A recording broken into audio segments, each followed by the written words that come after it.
Chicago Alderman Raymond Lopez now. Raymond, always good to have you on the program. Welcome back to you. Thank you. I mean, are you hearing the same thing from Democrats? Is that fair to say that's happening in Chicago as well? I mean, Mayor Adams here in New York City says that 4 out of 5 Democrats in this city say if you're undocumented, you commit a crime, you should be deported. I think overwhelmingly, the people in the city of Chicago feel exactly the same way. We've seen where nearly 85% of those individuals who live in the city believe that our welcoming city ordinance, our sanctuary law, should be amended to work with our federal partners when we have non-citizens who choose to engage in criminal, dangerous activity in the city of Chicago. I think that's common sense, and that's pretty relevant throughout our neighborhoods, even our immigrant communities who don't want to be associated with those individuals who are the most dangerous among us. So this is President Trump. He said this today on your governor, the Illinois governor, Governor Pritzker, and sanctuary cities. Listen. I want them to focus on the cities, because the cities are where you really have what's called sanctuary cities, and that's where the people are. I look at New York, I look at Chicago. I mean, you got a really bad governor in Chicago and a bad mayor, but the governor's probably the worst in the country, Pritzker. But I look at how that city has been overrun by criminals. I mean, Raymond, you've been looking for change in that city and that state for quite some time. I mean, with him still at the helm, governing that state, can anything really change?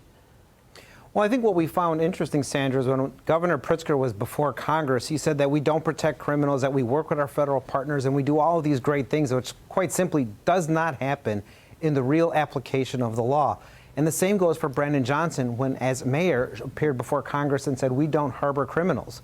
I don't know where these versions of them have been over the last few years, particularly as the border crisis has become our backyard crisis. We have 60,000 migrant asylum seekers who are here in the city of Chicago alone, 2,000 of which Tom Homan has said have been vetted by the previous administration and found to be criminal, dangerous, both to our communities and to our country. Why would we not want to work with our federal partners to get rid of them? But I don't understand that, and that's where we find ourselves today. That is the case. That's the case with the governor. It's also the case with the mayor, who we just heard some of his words a moment ago. Here's more from Mayor Johnson on his push to resist the Trump administration. Listen. We're going to continue to resist, and we're going to do it in many different ways, whether it's taken to the streets or to the courts or policy. Our local law enforcement do not dub or behave as federal ICE agents. As this president continues to erode the very fundamentals of our democracy that's clearly expressed in our Constitution, more people are rising up and resisting the tyranny that's coming from the federal government. Raymond, your reaction?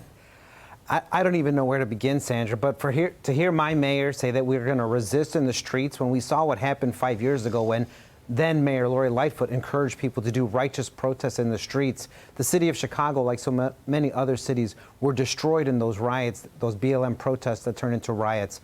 And they're trying to recreate that same imagery, that same vitriol again, now using immigrants. And the fact of the matter is that Brandon Johnson and others do not care about the undocumented community. They don't care about differentiating between the millions of migrant asylum seekers who have legal protection granted to them by Joe Biden and the 11 million people who've been here for nearly a generation, hoping for a path forward promised to them by the Democrats, including Dreamers. They don't differentiate between the two because those are two very distinct differences in the immigrant community.